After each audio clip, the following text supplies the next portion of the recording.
Եթերում լուրերի կիրակնօրյա թողարկումն է, ես Արա Աբրահամյանն եմ, բարև ձեզ։ Միասին փորձելու ենք ամփոփել անցնող շաբաթվա կարևոր իրադարձություններն ու ուշագրավ զարգացումները։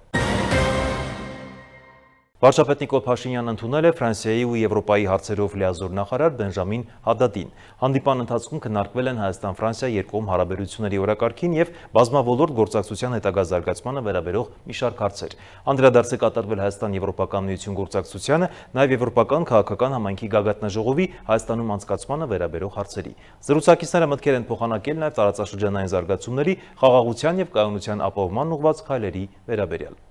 Արարատ Միրզոյանն էլ աշխատանքային այցով Բրյուսելում էր։ Հայաստանի արտաքին գործերի նախարարը հանդիպել է Եվրոպական հանձնաժողովի փոխնախագահ ԵՄ արտաքին գործերի ու անվտանգության քաղաքականության հարցերով բարձր ներկայացուցիչ Կայա Կալասի հետ։ Զրուցակիցները քննարկել են Հայաստան-ԵՄ գործընկերության առնչվող հարցեր։ Հանգամանալից անդրադարձ է կատարվել մայիսին Երևանում կայանալիք Հայաստան-ԵՄ գագաթնաժողովի բովանդակային նախապատրաստման հարցերին։ Արարատ Միրզոյանը եւ Կայա Կալասը նաեւ ընդգծել են տնտեսական ու տրանսպորտային փոխկապակցվածության, էներգետիկայի ոլորտում գործակցության խթանման հարցում փոխշահավետ ծրագրերի կյանքի կոչման կարևորությունը։ Առաջիկայում մեծ իրադարձությունների ենք սպասում, որոնք կապված են առաջին հերթին TRIP նախագծի գործարկման հետ, հայտարարել է վարչապետ Նիկոլ Փաշինյանը գործատուների հետ հանդիպմանը, որի ժամանակ քննարկվել են աշխատատեղերի ստեղծման տեմպերը, տնտեսության զարգացման հեռանկարները եւ տեխնոլոգիական փոփոխությունների ազդեցությունը աշխատաշուկայի վրա։ Նման հանդիպումներ անցկացնելու նպատակը պետություն մասնավոր հատված գործակցության ամրապնդումն է տնտեսական կայուն աճ ապահովելու համար։ Վարչապետ Նիկոլ Փաշինյանն աշխատանքային նախաճաշի ձևաչափով հանդիպել է երկրի խոշոր գործատուների ներկայացուցիչների հետ քննարկելու տնտեսության զարգացման եւ աշխատաշուկայի վերափոխման հիմնական ուղղությունները։ Վարչապետն ընդգծել է, որ հրավիրված են այն ընկերությունների ներկայացուցիչները, որոնք ստեղծել են ամենաշատ աշխատատեղերը Հայաստանում։ Փաշինյանը շնորհակալություն է հայտնել գործարարներին, նշելով, որ հենց նրանց գործունեության շնորհիվ է, որ հնարավոր է դարձել ապահովել աշխատատեղերի զգալի աճը վերջին տարիներին։ Նրա խոսքով 2018 թվականից ի վեր Հայաստանում ստեղծվել է 288 հազար աշխատատեղ եւ այս գործընթացներում առանցքային դերակատարում է ունեցել մասնավոր հատվածը։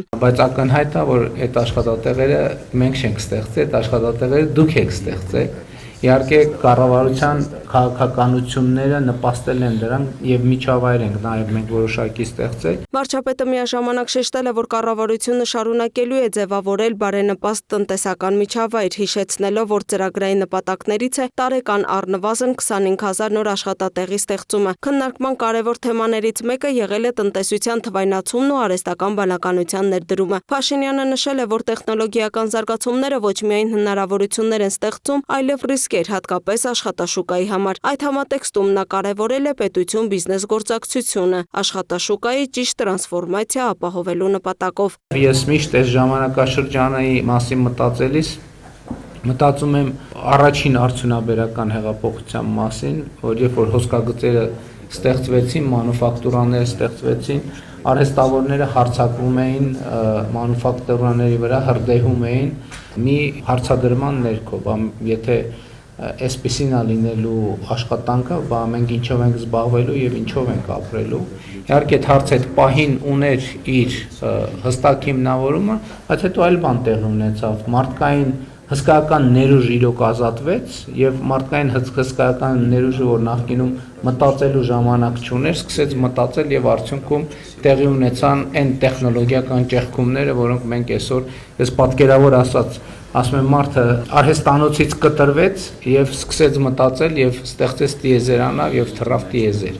Եվ այս առումով ես կարծում եմ, որ արհեստական բանականությունը նույնպես այդ էֆեկտն է ունենալու եւ մենք պետք է հասկանանք ինչ ունենք անելու, ինչ ուղղություններում պետք է համագործակցենք, որպեսզի կարողանանք աշխատաշուկայի ճիշտ տրանսֆորմացիան ապահովել։ Հանդիպման ընթացքում անդրադարձ է կատարվել նաեւ տնտեսական ընդհանուր ցուցանիշներին։ Վարչապետի խոսքով վերջին տարիներին նույնիսկ համավարակի եւ պատերազմի պայմաններում Հայաստանում արձանագրվել է միջինում 7% տնտեսական աճ, ինչում զգալի ներդրում ունեն գործարար համայնքի ներկայացուցիչները։ Կառավարության ղեկավարը նաեւ նշել է, որ պետությունը միլիարդավոր դրամներ է ներդրել տնտեսության արդիականացման ծրագրերում, նպատակ ունենալով բարձրացնել արտադրողականությունն ու մրցունակությունը։ Մեր ամենահաջողված ծրագրերից մեկը, որը հույս ունեմ, որ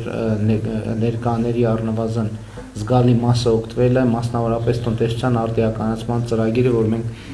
խոսակցական լեզվով լիզինգի ծրագիր ենք անվանում, ինքը շատ կարծում եմ էական դերակատարում է ունեցել, որպեսզի մենք տնտեսական այս դինամիկան ապահովենք։ Վարչապետը խնդրել է գործարարներին ընդառաջ գնալ այն աշխատակիցներին, որոնց աշխատավարձը մոտ է առողջության ապահովագրության նախանշված սահմանային գումարին եւ օգնել առողջության համընդհանուր ապահովագրության շահառու դառնալ։ Այստեղ է, որ մեր հարգելի գործատուները շատ առանցքային դերակատարում ունեն, որովհետեւ դա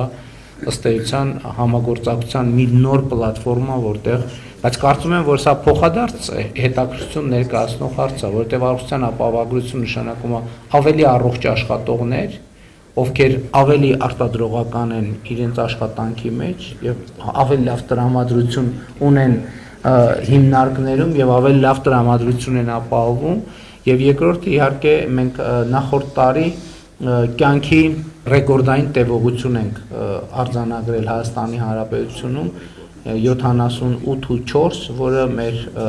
պատմության մեջ աննախադեպ թիվ է։ Ադրբեջանի հետ խաղաղության հաստատման համատեքստում Հայաստանի տնտեսության նոր փուլում կայուն աճ ապահովելու համար վարչապետը կարևորել է նաև պետություն մասնավոր հատված ամուր ու կայուն գործակցությունը։ Հայաստանի քաղաքասարակության ներկայացուցիչների այցը Ադրբեջան կրկին ակտիվ քննարկումների առիթ էր դարձել։ Մասնակիցների գնահատմամբ, սակայն չնայած առկա տարաձայնություններին, նման շփումները կարևոր են տարածաշրջանում խաղաղությունը ապահովելու համար։ Կաբալայում կայացած հանդիպումների ընթացքում բարձրացվել են ինչպես խաղաղության գործընթացի առաջընթացին վերաբերող հարցեր, այնպես էլ երկար տարիներ չլուծված խնդիրներ, այդ թվում գերիների անհետ կորածների հարցը։ Հայաստանյան քաղաքասարակության ներկայացուցիչների այցերն Ադրբեջան չնայած որոշ ուժերի կողմից քննադատության են արժանանում, սակայն մասնակիցները վստահ են նման շփումները կարևոր ներդրում են խաղաղության գործընթացում։ Վերջիններս ներկայացրել են Գաբալայում տեղի ունեցած հանդիպումների մանրամասները։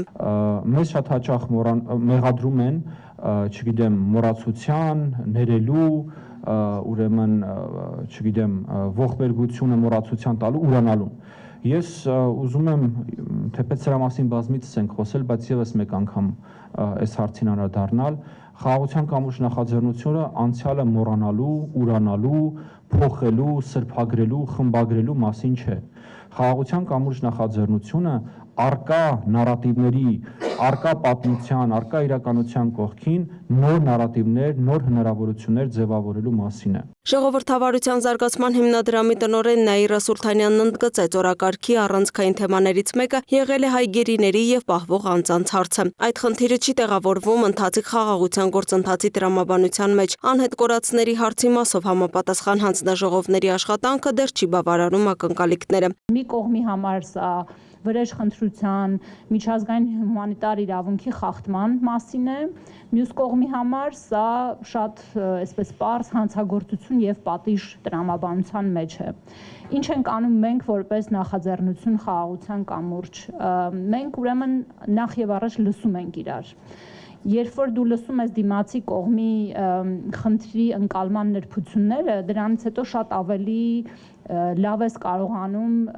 մոդելավորել լուծումները, որոնք իրատեսական պիտի լինեն։ Հանդիպումների ընթացքում կողմերը փոխադարձաբար ներկայացրել են նաև իրենց մտահոգությունները։ Ադրբեջանական կողմն էլ խոսել է ականների պայթյունից, տուժածների եւ 1990-ականների անհետ կորածների մասին, փորձելով այդ հարցերը ներառել քննարկումների ընդհանուր դաշտում։ Քաղաքասարակության ներկայացուցիչների խոսքով շփումները չեն սահմանափակվել միայն հումանիտար թեմաներով։ Քննարկվել են նաև մեդիա դաշտում առկա նարատիվները։ Հայկական պատվիրակությունը բարձրաձայնել է ադրբեջանական պետական լրատվամիջոցներում հակահայկական հռետորաբանության խնդիրը, թեև որոշակի դրական տեղաշարժ արձանագրվել է պաշտոնական մակարդակում, սակայն մեդիա դաշտում իրավիճակը շարունակում է մնալ մտահոգիչ։ Իրենց կողմից ընդունվեց, որ կան նման խնդիր եւ միևնույն ժամանակ նշվեց, որ իհարկե փոփոխությունները ժամանակ են պահանջում եւ միևնույն ժամանակ իրենք էլ բնականաբար մոնիտորինգ են իրականացնում հայկական մեդիաները եւ իրենք էլ իրենց մտահոգություններ ունեն հայկական մեդիա դաշտում շրջանառվող որոշակի այսպես կոշտ կոնտենտի հետ կապված։ Հանդիպումների կարևոր հատվածներից մեկը վերաբերել է տարածաշրջանային անվտանգությանը։ Ըստ մասնակիցների ադրբեջանական կողմը փոխանցել է հստակ ուղերձ, որ Հայաստանը եւ Ադրբեջանը գտնվում են մեկ նավակում, հաշվի առնելով տարածաշրջանում աճող ռիսկերը։ Ուկրաինայում շարունակվող պատերազմը եւ Իրանի շուրջ զարգացումները նրանց գնահատմամբ նոր մարտահրավերներ են ստեղծում Հարավային Կովկասի համար։ Այս համատեքստում ընդգծվել է, որ երկու երկրների միջև հարաբերությունների ներկայիս մակարդակը որոշակի անվտանգային իմունիտետ է ձևավորում, նվազեցնելով արտաքին միջամտության ռիսկերը։ Առաջընթացը բավականին տպավորիչ է եւ դրական։ Առաջինը դա տրամադրությունների վրա հասարակություններում ազդելն է եւ մեր ադրբեջանցի գործընկերները ներկայացրել են, թե ինչպիսի տարաբնույթ արձագանքներ կան ընդհանրապես խաղաղության եւ հարաբերությունների նորմալացման գործընթացի նկատմամբ, նշում էին 4 խմբեր, սկսած նրանցից, ովքեր ողջունում են հիմնականում գործընթացը Երևանի եւ Բաքվի միջև եւ վերջացած նրանցով, որոնք համարում են, որ Ադրբեջանը դեռ բոլոր իր նպատակները չի իրականացրել եւ դեռ պահանջելիք ունի եւ ստանալիք ունի։ Առանձնահատուկ ուշադրություն է դարձվել նաև տրանսպորտային հաղորդակցությունների ապաշրջափակման թեմային։ Քննարկվել է թրիփ նախաձեռնությունը, որը դիտարկվում է որպես տարածաշրջանային կապուղիների վերագործարկման կարևոր բաղադրիչ։ Ադրբեջանական կողմի համար առաջնային է հատկապես Նախիջևանի հետ կապի ապահովումը, մինչդեռ հայկական կողմում առկա են մտահոգություններ կապված հնարավոր անվտանգային ռիսկերի հետ, հատկապես Իրանի շուրջ զարգացումների ֆոնին։ Մենք Գաբալայից հասել ենք Հայաստանի Հանրապետության սահման Ղազախի շրջանում, որը մոտ 300 կիլոմետր է, շատ ավելի կարճ ժամանակահատվածում, դա հիմնականում Վրաստան-Ադրբեջան միջպետական ճանապարհի հատվածներ, քան 170 կիլոմետր Հայաստանի տարածքով, որ ոսկեպար Երևան հատվածում։ Այսինքն սա նաև ցուցիչ է, ինչ որակի են մեր կոմունիկացիաները։ Մենք խոսում ենք երկու միջպետական կարգավիճակ, մայրուղու կարգավիճակ ունեցող ճանապարհների մասին, բայց 300 կիլոմետրը մենք ավելի արագ ենք հատել, քան 170 կիլոմետրը։ Ու դուք հասկանում եք, որ սա միջազգային տրանզիտի պայմաններում նույնպես խնդիրներից մեկն է։ Քննարկումների ընթացքում անդրադարձ է եղել նաև արևմտյան Ադրբեջան թեզին եւ ադրբեջանցիների հնարավոր վերաբնակեցմանը։ Հայկական կողմն այս սցենարը գնահատում է որպես անիրատեսական, նշելով, որ պատերազմից հետո նույնիսկ Լեռնային Ղարաբաղում Ադրբեջանը չի կարողացել ապահովել զանգվածային վերաբնակեցում։ Չնայած քննադատություններին, ծրագրի մասնակիցները պնդում են, նման այցերը անհրաժեշտ են։ Ըստ նրանց կարելի է հարյուրավոր պատճառներ թվել ադրբեջանցիների հետ չհանդիպելու, բայց կա մեկ կարևոր պատճառ, թե ինչու պետք է հանդիպեն։ Դա խաղաղության օրակարգին նպաստելն է։ Փորձագետներն արձանագրում են, թեև արագ արդյունքներն ակնկալելն իրատեսական չէ, սակայն երկխոսության շարունակականությունն ինքնին կարևոր ձեռքբերում է։ Նրանց համոզմամբ, եթե նման շփումները չլինեն, խաղաղության հասնելու հնարավորությունը պարզապես կվերանա։ Ավելին, խաղաղության համաձայնագրի ստորագրումը ոչ թե լինելու է վերջնակետը, այլ մեկնարկը իրական խաղաղաշինական գործընթացների։ Տեղի է ունեցել Եվրամիություն Հայաստան քաղաքասարակության 8-րդ պլատֆորմի համաժողովը, որին ողջունի խոսքով է հանդես եկել վարչապետ Փաշինյանը։ Նա ընդգծել է Հայաստանի ստանձնած հանձնառությունների կարևորությունը Եվրոպական միություն Հայաստան հարաբերությունների խորացման եւ արդյունավետ գործակցության ուղղությամբ։ Տեղի ունեցավ Եվրամիություն Հայաստան քաղաքասարակության 8-րդ պլատֆորմի երկկողմ հանդիպումը, որին մասնակցեցին Հայաստանի Հանրապետության վարչապետ Նիկոլ Փաշինյանը, փոխվարչապետ Մհեր Գրիգորյանը, Եվրամիության պաշտոնյաներ եւ քաղաքասարակության ներկայացուցիչներ։ Ըստ պլատֆորմի հեղինակների Եվրամիություն Հայաստան պլատֆորմը համապարփակ եւ ընդլայնված գործընկերության համաձայնագրի 366-րդ հոդվածով ստեղծված եւ Եվրամիություն Հայաստան գործընկերության ռազմավարական օրակարգով նախատեսված քաղաքասարակության կառույց է, որին վերապահված է Հայաստան-Եվրամիություն գործընկերության առաջընթացը մշտադիտարկելու գործառույթ։ ԵՄ Հայաստան քաղաքասարակության պլատֆորմի համանախագահ Լուսինե Հակոբյանի խոսքով կառույցն իր կարճ գործունեության ընթացքում հասցրել է զեկույցներ ներկայացնել կառավարությանը, մասնավորապես փոխվարչապետի գրասենյակին։ Պլատֆորմի գործունեության համառոտ ներկայացումից հետո ողջունի խոսքով հանդես եկավ Հայաստանի Հանրապետության վարչապետ Նիկոլ Փաշինյանը։ Վերջինս ներկաներին հավաստեց, որ իշխանությունները բարձր են գնահատում եւ կարեւորում Հայաստանում գործող քաղաքացիական հասարակության գործունեությունը։ Վարչապետի խոսքով կառավարությունը ստեղծել է գործիքակազմեր քաղաքական մեծամասնության, թիմ եւ պետական այլ մարմինների արդյունավետ գործունեության եւ քաղաքասարակության հետ սինխրոն գործակցության համար։ Փաշինյանն ընդգծեց, թե 2018 թվականից հետո Հայաստանում ժողովրդավարությունը տնտեսությունը մեծ առաջընթաց է ունեցել, բայց դեռ կան խնդիրներ, որոնց լուծումները կառավարության առաջնահերթություններում են։ Ամենամեծ քննադատությունը մեր կառավարության եւ քաղաքական մեծամասնության հասցեին այն է, որ մենք արդարության ակնկալիքը ունենալով որպես հիմնական օրակարգերից մեկը հեղափոխության դեռևս չենք կարողացել Հայաստանում արդարության ոլորտում հասնել այնպիսի հաջողությունների, որ կգնահատվի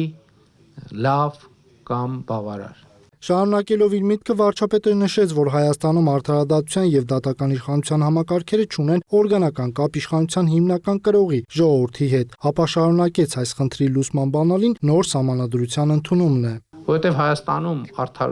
արդարադատությունը եւ արդարությունը կառավարվում է մեծ մասամբ այնպիսի ինստիտուտների կողմից, որոնք կղզիացած են մեկուսացած են, իրենք չունեն օրգանական կապ ժողովրդի առաջ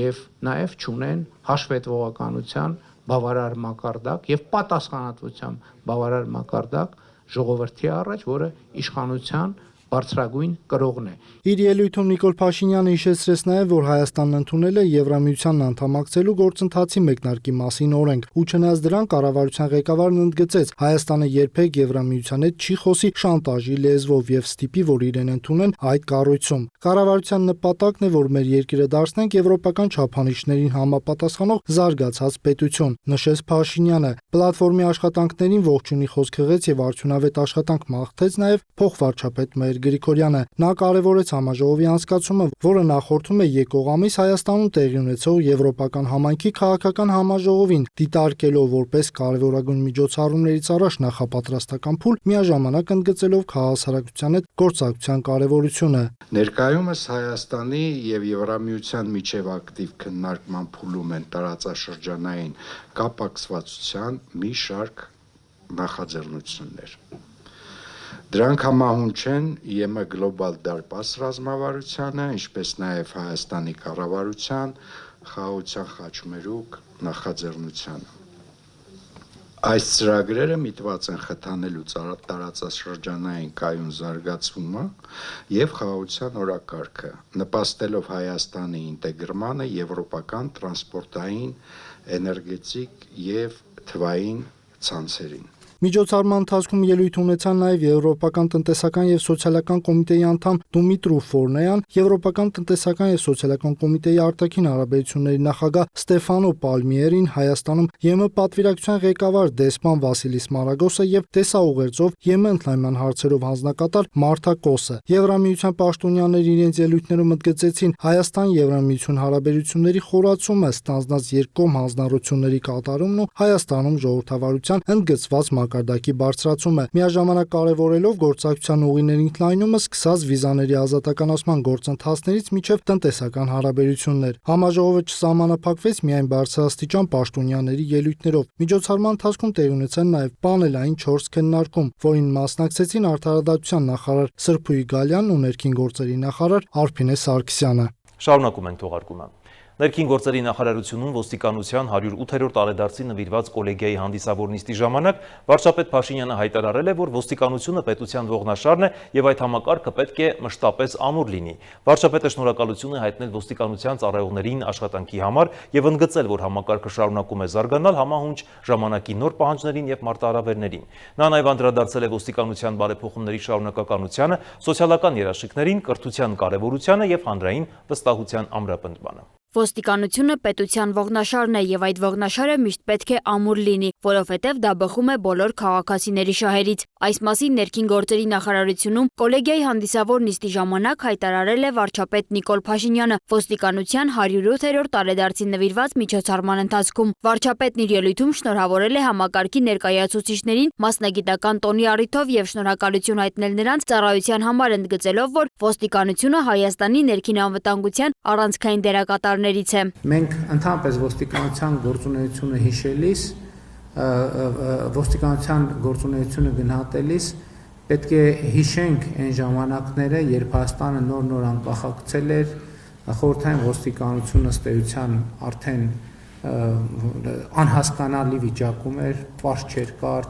քայքայված էր, քայքայված չէր, եւ մենք պետք է հիշենք այդ ժամանակներում ինչ էր տեղի ունենում Հայաստանում։ Այսինքն բացարձակ ըստ էության ամենաթողության մի վիճակ, միջև այն պահը, երբ որ շատ մեծ քաղաքական ուշադրություն դարձվեց ոստիկանության համակարգի կայացմանը,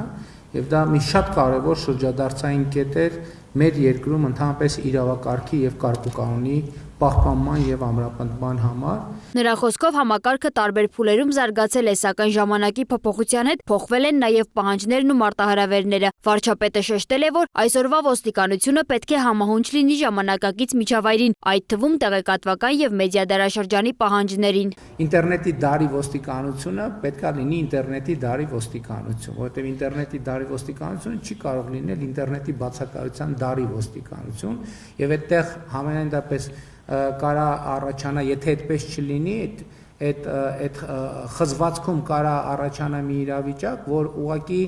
ծանր եւ նվիրված աշխատանքը կարա վարկյանների ընթացքում կամ ժամանակի ընթացքում արժեզրկվի եւ ֆրուստրացիայի զգացողություն առաջացնի թե ոստիկանության ծառայողների, թե հանրության շրջանում։ Փաշինյանը խոսել է նաեւ ոստիկանության բարեփոխումների շարունակության մասին, ընդգծելով, որ այդ գործընթացը չի կարող ավարտված համարվել։ Նրա խոսքով բարեկային ծառայության ստեղծումը, տեխնիկական վերազինումը, նոր մեքենաների եւ սարքավորումների ներմուծումը մի ժամանակ թվում էին հեռանկարային, բայց հեռու նպատակներ, մինչդեռ այսօր արդեն իրականություն են եւ այժմ անհրաժեշտ է մտածել հաջորդ փուլի մասին։ Փաշինյանը նշել է, որ բարեփոխումները պետք է դառնա ամենօրյա աշխատանքի մի մաս, սկսած տեխնիկայից եւ համազգեստից մինչեւ օրենսդրություն եւ մարդկային ռեսուրսներ։ Նրա խոսքով, եթե փոխվում են միայն արտաքին բաղադրիչը, իսկ մարդը չի փոխվում, ապա բարեփոխումը լիարժեք արդյունք չի կարող տալ։ Ոստիկանության աշխատանքը շատ բարդ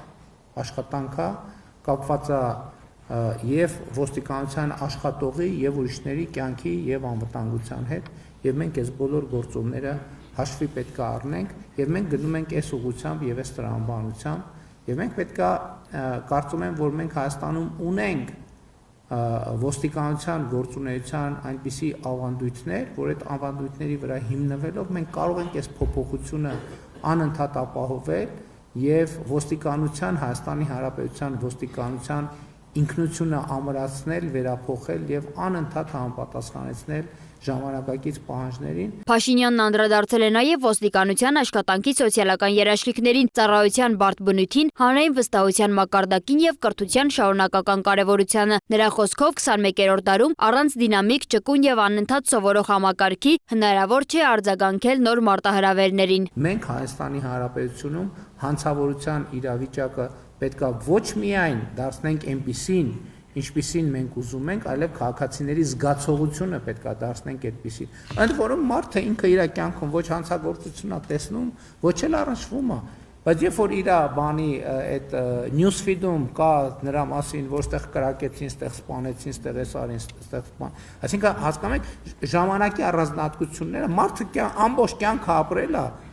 ոչ մեկ իրան ոչ ասել աչքիդ վերևը ունք կա, ոչ մի անգամ ոչ մի հանցագործության հետ չի առնչվել, բայց ժամանակի առանձնահատկություններն է, որ մարդը ասում է, ինչ է կատարվում այս երկրում, այս հանցագործության մեջ բան առնում, բայց ինքը անձամբ երբեք ոչ մի բան չի առնչվել, չի էլ առնչվելու։ Վարչապետը նաև արձանագրել է, որ Հայաստանի Հանրապետությունում ներքին անվտանգության հետ կապված համակարգային ճգնաժամեր չեն եղել, իսկ առկա տեղային խնդիրները պետք է լուծվեն համատեղ հետևողական աշխատանքների միջոցով։ Նա վստահություն է հայտնել, որ ոստիկանության ծառայողները կշարունակեն բարձրացնել իրենց պրոֆեսիոնալ մակարդակը եւ արդյունավետությունը։ Հանդիսավոր նիստի ավարտին տեղի ունեցել պարգևատրման արարողություն, որի ընթացքում մի շարք ծառայողներ արժանացել են պետական եւ գերատեսչական պարգևների։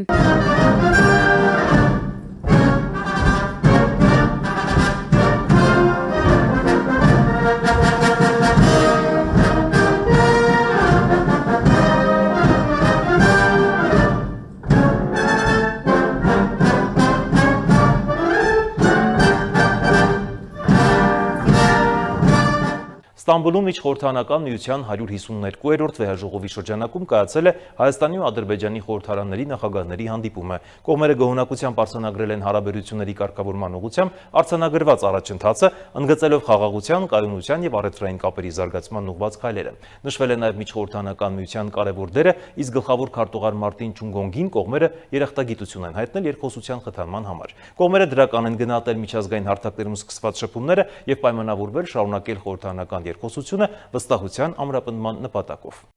Միջխորհրդարանական միության 152-րդ վեհաժողովի շրջանակում Ստամբուլում կայացել է Հայաստանի եւ Ադրբեջանի խորհրդարանների նախագահների երկկողմ հանդիպումը։ Հանդիպման ընթացքում գոհունակությամբ արձանագրվել են երկու երկրների միջև հարաբերությունների կարգավորման շրջանակներում վերջին գործընթացները, ներառյալ խաղաղության եւ կայունության ամրապնդման ուղղված քայլերը, ինչպես նաեւ առևտրային կապերի հաստատումն ու ընդլայնումը։ Ընդգծվել է միջխորհրդարանական միության դերը որպես միջխորհրդարանական համագործակցության կարևոր հարթակ։ Այս համատեքստում կողմերը բարձր են գնահատել ու երախտագիտություն հայտնել Միջխորհրդարանական միության գլխավոր քարտուղար Մարտին Չունգոնգին, Հայաստանի եւ Ադրբեջանի խորհրդարանների նախագահների միջև երկխոսության ձևավորման ուղղությամբ նրա անձնական ջանքերի համար։ Խորհրդարանների նախագահները դրական են գնահատել միջազգային կազմակերպությունների շրջանակներում խորհրդարանական պատվիրակությունների միջև շփումները, որոնք սկսվել են 2025 թվականի հոկտեմբերին Ժնևում կայացած նրանց հանդիպումից հետո եւ պայմանավորվել են շարունակել այդ շփումները։ Հայաստանի եւ Ադրբեջանի խորհրդարանների նախագահներն ընդգծել են կառուցողական խորհրդարանական երկխոսության շարունակման կարեւորությունը երկու հասարակությունների միջև վստահության հետագա ամրապնդման համար։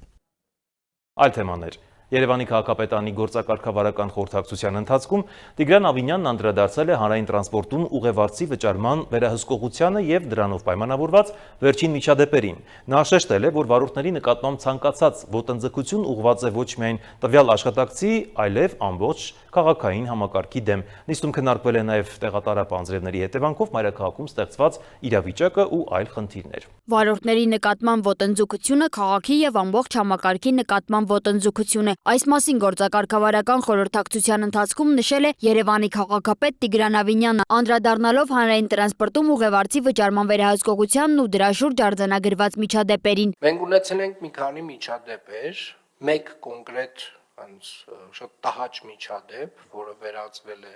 կռվի եւ հարձակում է եղել վարորդի վրա։ Ես գիտեմ, որ 3 անձինք ձերբակալվել են եւ ոնց որ 4-րդն էլ անցնում է համապատասխան գործով։ Ես ուզում եմ վստահ լինել, որ այդ անձինք պատժվելու են խստագույնս։ Եվ իրականում որևէ ոտնձգություն վարորդների նկատմամբ դա միայն անհատ անձի նկատմամբ ոտնձգություն չէ։ Դա ոտնձգություն է քաղաքի նկատմամբ, դա ոտնձգություն է այս ամբողջ համակարգի նկատմամբ եւ ուզում եմ բոլորը իմանան, մեր վարորդները առաջին հերթին, որ մենք նրանց հետ ենք եւ մենք նրանց կողքին կանգնած ենք, իսկ բոլոր այն մարդիկ, ովքեր որ գիտեք, ոնց ասեմ, չվճարող մարդը աչքերը կախ ամոթից գետինը մտնելու փոխարեն հələ մի հատ է ելույթներ ա ունենում, հələ մի հատ է հորթուբորթ ա գալիս, հələ մի հատ էլ ագրեսիվ ա։ Ավինյանի խոսքով նախորդ շաբաթվա համեմատ հանրային տրանսպորտում վալիդացիաների թիվը տարբեր օրերին աճել է 15-ից 30%-ով, ինչը նրա գնահատմամբ վկայում է վերահսկողական մեխանիզմի արդյունավետության մասին։ Քաղաքապետը հատուկ շնորհակալություն է հայտնել վարորդներին, ընդգծելով, որ նրանք չնայած սադրանքներին շարունակում են զուսպ կատարել իրենց աշխատանքային ու վերահսկողական պարտականությունները։ Շաբաթական մի 70-80 միլիոն դրամի չվճարում ունենք, այս հաշվարկը։ Սա ինչ է նշանակում, որ շաբաթը 2 ավտոբուսի նոր ավտոբուս կարայինք առնենք, շաբաթական, այդ չվճարողների հաշվին։ Այսինքն իրենք բողոքում են նրանից,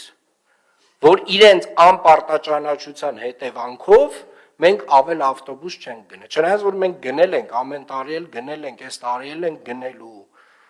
ու ավելացնելու ենք ու որակը բարելավենք։ Քաղաքապետարանում ներկայացված տվյալներով մեկ շաբաթում Տոմսային համակարգում գրանցվել է 2.786.921 վավերացում, ինչը 18%-ով ավելի է նախորդ շաբաթվա համեմատ։ Նիստում Ավինյանը հանձնարարել է նախապատրաստել 170 նոր ավտոբուսի գնման մրցույթ, հետագայում հին շարժակազմը փոխարինելու համար։ Խորհրդակցության ընթացքում անդրադարձ է եղել նաև վերջին տեղումների հետևանքով առաջացած խնդիրներին։ Գյուրջան փողոցում անձրևներից հետո կրկին ջրի կուտակում է առաջացել լանջերից եկած հողի եւ քարերի պատճառով, իսկ Սեբաստիայի հատվածում արդեն ֆինանսավորվել են հեղեղատար համակարգի կառուցման աշխատանքները։ Տեղային լուծման պայման կգտնենք, արդեն վիոլայի մասնագետներից նախնական պայմանավորվածություն ունենք, մի հատ գնանք տեղում ուսումնասիրենք, հավանաբար անձրևընդունիչ ցանցերի քանակը ավելացնենք եւ որպեսզի կարող այդ ջրի քանակը ավելի շատ մեծ քանակությամբ կլանի։ Քաղաքապետարանում նշել են, որ Երևանում արդեն գույքագրվել է 50 խնդրահարույցասցե, որտեղ անհրաժեշտ են տեղային ինժեներական լուծումներ։ Խորհրդակցության ընթացքում ամփոփվել են նաև առաջին եռամսյակի սպորտային, մշակութային եւ արտադպրոցական ծրագրերը։ Քաղաքապետարանը ներկայացրել է մարզական մրցաշարերը, բակային ֆուտբոլի ծրագրերը, միջազգային գեղասարքի ու ըմբշամարտի միջոցառումները, նաև Երևանի մարզադպրոցների սաների միջազգային հաջողությունները։ Ապրիլի 1-ից 7-ը Եգիպտոսի մայրաքաղաք Կահիրեում կայացել է սպորտային մարմնամարզության աշխարհի գավաթի մրցաշարը։ Ալբերտ Ազարյանի անվան մարմնամարզության օլիմպիական հերթափոխի մարզադպրոցի մարզիկներ Արտուր Դավթյանը եւ Համլետ Մանուկյանը նվաճել են ոսկե մեդալ։ իսկ Արթուր Ավետիսյանը դարձել է արծաթե մեդալակիր։ Նիստում զեկուցվել է նաև, որ Երևանի սեփական եկամուտների կատարողականը 2026 թվականի առաջին եռամսյակում կազմել է 107.2%, ինչը նախորդ տարվա նույն ժամանակահատվածի համեմատ աճել է ավելի քան 5.9 միլիարդ դրամով։ Խորհրդակցության ժամանակ հանրակրթության վարչության պետ Մարգարիտ Խաչատրյանը ներկայացրել է դպրոցներում բջջային հեռախոսների օգտագործման սահմանափակման արդյունքներն ուսումնասիրող հարցման տվյալները։ Նրա խոսքով հարցմանը մասնակցել է 20,000 ռեսպոնդենտ, իսկ հարցված ուսուցիչների 48.2%-ը 20 եւ ավելի տարվա ստաժ ունեցող մանկավարժներ են։ Ամենաակտիվը եղել են 7-րդ դասարանցիները։ Արդյունքների համադրված վերլուծությունը ցույց է տալիս, որ բջջային հեռախոսների օգտագործման սահմանափակումը ընդհանուր առմամբ դրական է ընկալվում ինչպես ուսուցիչների, այնպես էլ ծնողների եւ սովորողների կողմից։ Այն դիտարկվում է որպես կարևոր գործոն, որը նպաստում է դասերի ընթացքում սովորողների ուշադրության առավել կենտրոնացմանը եւ դպրոցական կարգապահության ամրապնդմանը, ստեղծելով ավելի արդյունավետ եւ նպատակային ուսումնական միջավայր։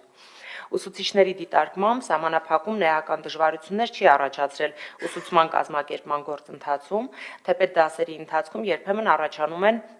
ուսումնական նպատակներով հեռախոսների կիրառման անհրաժեշտությունը, ընդհանուր մոտեցումը վկայում է սակայն, որ սահմանափակումը չի խոչընդոտում ուսումնական գործընթացին, այլ նպաստում է տեխնոլոգիաների առավել նպատակային եւ վերահսկվող օգտագործմանը։ Խորհրդակցության ավարտին ներկայացվել են նաև կենդանիների խնամքի կենտրոնի ակտիվ քաղաքացի հավելվածի եւ բնապահպանական ծրագրերի տվյալները։ Հայտարարվել է, որ առաջին եռամսյակում կենտրոնն է տեղափոխվել 1212 թափառող շուն, իսկ բջջային հավելվածով ընդհանուր առմամբ մուտքագրվել է 95558 հայտ, որոնց զգալի մասը լուծում է ստացել։ Երևանում շարունակվում են կանաչապատման եւ տարածքային վերաձևավորման լայնածավալ ծրագրերը, որոնց շրջանակում միայն Իսակովի պողոտայում նախատեսվում է տնկել շուրջ 500 ծառ։ Կանաչապատում եւ շրջակա միջավայրի պահպանություն հողակի տնօրեն Արմեն Բեգոյանի խոսքով աշխատանքները միտված են ոչ միայն մայրաքաղաքի կանաչ տարածքների ընդլայնմանը, այլև քաղաքի մուտքերի եւ ճանապարհների հանգույցների նոր ձևավորմանը։ Ծրագրի շրջանակում մինչեւ շաբաթվա վերջ մայրաքաղաքում կօգտագործվի ավելի քան